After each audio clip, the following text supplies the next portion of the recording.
Boa tarde, turma 33. Então, hoje, terça-feira, dia 20 de outubro, nós iniciamos nossa tarde com a leitura de um texto parecido com algum que a gente já conhecia, né? Porém, diferente, né? Pois o tópico desse texto é cultura e natureza. E o título é Chapeuzinho Vermelho na Floresta Devastada. Então vamos acompanhar a leitura? Imagina como seria se a Chapeuzinho Vermelho fosse levar comida para a vovozinha por uma floresta sem árvores. Seria possível existir floresta sem árvores? Não são as árvores que fazem as florestas? Seria difícil imaginar a Chapeuzinho Vermelho sem a floresta. Não teria onde se esconder do lobo mau. Isto é, se existisse lobo para contar a história, pois sem floresta, provavelmente, o lobo não existiria. Estaria em extinção. Não teria como contar essa história para as crianças. Deixaríamos de encantar as crianças com as histórias lindas que existem sobre florestas. Elas não saberiam o quanto as árvores são importantes para a vida dos seres vivos.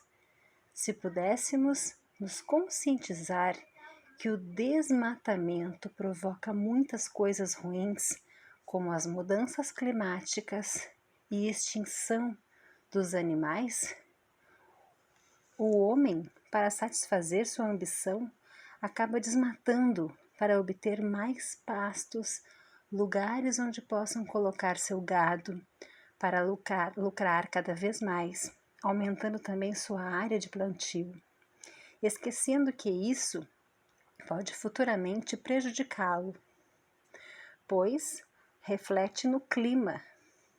Existem também os que derrubam as árvores para poder traficar madeiras ao invés de usar áreas de reflorestamento onde se pode retirar a madeira e plantar outras no lugar. O que será das crianças? Que futuro elas terão se a todo e cada momento tem árvores sendo derrubadas, matas sendo queimadas? Se não preservarmos, as crianças de hoje não terão muito o que contar para seus filhos no futuro. Além de que, seus pais e avós acabaram com o que de mais belo tinha para lhes mostrarem. Que o mundo não teria mais a beleza da natureza, que são as árvores e os animais. Quando se planta uma árvore, é gratificante saber que ao crescer pode nos recompensar com sua sombra, folhas, frutos e alimento. Após a leitura do texto e a análise da charge, o que é charge, pessoal? Esses dois desenhos aqui, responda no caderno, tá? Exceto o número 1, que é aqui na folha mesmo. Número 1. O assunto abordado no texto é a devastação e destruição da natureza causada pelo homem, não é? Número 2. No contexto apresentado, justifique a ideia de que provavelmente o lobo não existiria.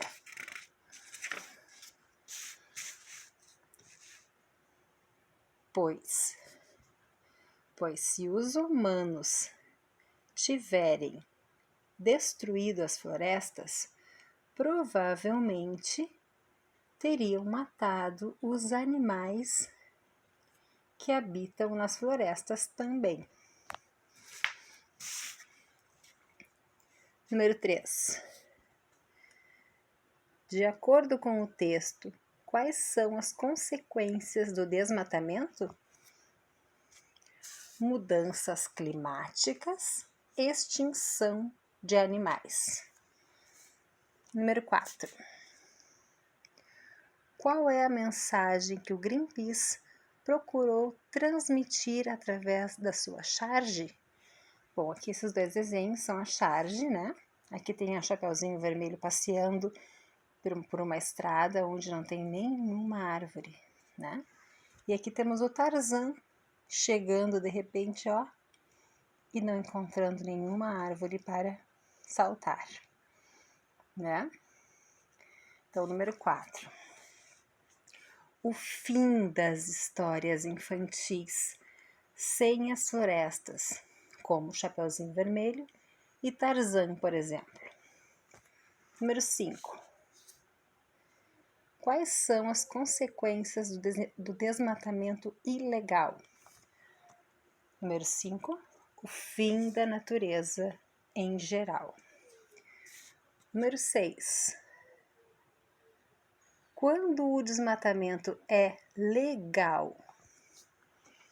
Desmatamento é legal, né, pessoal? Quando se planta uma árvore, ou mais de uma, né, a cada árvore derrubada.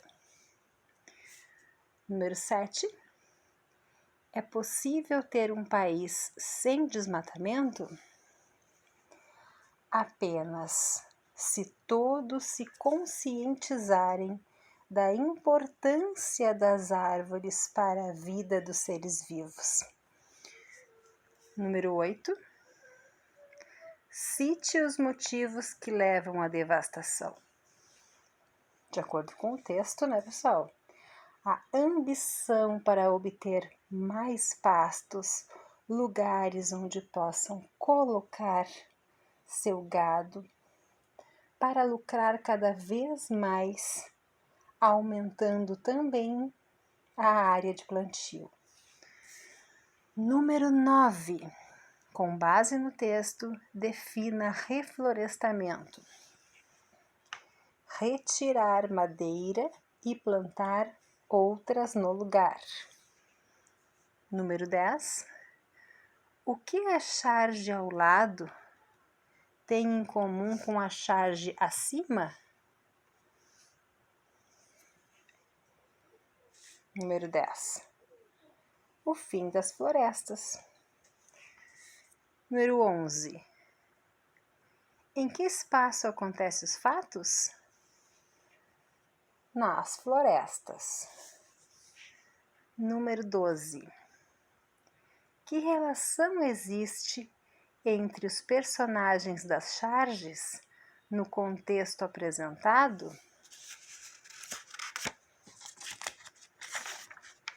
Número 12. Ambos necessitam das florestas para suas histórias acontecerem. Número 13. Os personagens são reais ou inventados? São inventados. Número 14. Que fato gerou o enredo desse texto? O fim de certas histórias infantis, por exemplo, a Chapeuzinho Vermelho, se não existissem mais as florestas. Certo, pessoal? Segunda folhinha de hoje. Um por todos, todos por um. Ninguém vive dentro de um casulo, não é? Pode reparar que você está sempre cercado de pessoas. Seu pai, sua mãe, sua professora, seus amigos. É que nós vivemos em uma sociedade. Cada um tem uma função.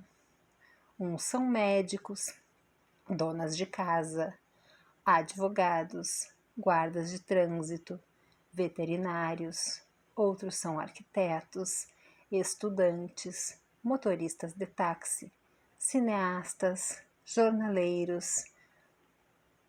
Para que todo mundo se entenda, as pessoas não podem fazer o que bem entendem. Existem leis que garantem os direitos. O direito de ser livre, trabalhar, comer, ir à escola, cuidar da saúde, descansar, votar para presidente, se divertir e muitos outros estão na Declaração Universal dos Direitos Humanos e na Declaração dos Direitos da Criança. Não importa a idade, o grupo social ou a religião, todos têm seus direitos. Isso faz parte do que se chama cidadania. Mas cidadania não é feita só de direitos, existem deveres também. É como uma rua de mão dupla. Para que você tenha os seus direitos respeitados, é preciso respeitar os direitos dos outros. Não dá para pensar só no seu bem-estar. Cada um precisa fazer a sua parte pelo bem de todos.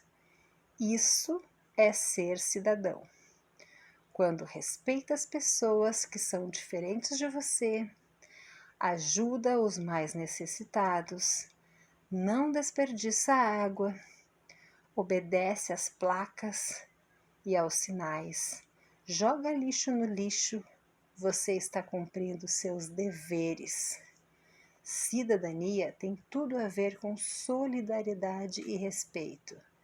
É por isso que o lema dos Três Mosqueteiros é tão legal, para explicar tudo, um por todos e todos por um, que é o título desse texto, né, pessoal? Agora, escreva o que você entendeu sobre cidadania. Eu coloquei aqui a minha opinião, tá? Espero que cada um de vocês coloque a sua opinião. Então, a minha opinião é a seguinte: todos nós temos direitos, mas temos deveres também, para podermos merecer os nossos direitos. Os direitos de um terminam onde começam os direitos do outro, certo? Por fim, temos uma atividade bem lúdica, né? Pinte as lixeiras das cores corretas e ligue os objetos às suas lixeiras correspondentes. Então, né? A lixeira do lixo orgânico é marrom, a lixeira dos metais é amarela, a lixeira dos papéis é azul, a lixeira dos plásticos é vermelha e a lixeira dos vidros são verdes, né? Então, aqui nós temos uma lata no metal, um resto de maçã, né, no orgânico, papel de bala no papel, também um jornal no papel e uma garrafa de vidro no vidro. A única lixeira que não tínhamos nenhum lixo era a de plástico. Certo, pessoal? Por hoje é só. Beijinhos e até amanhã.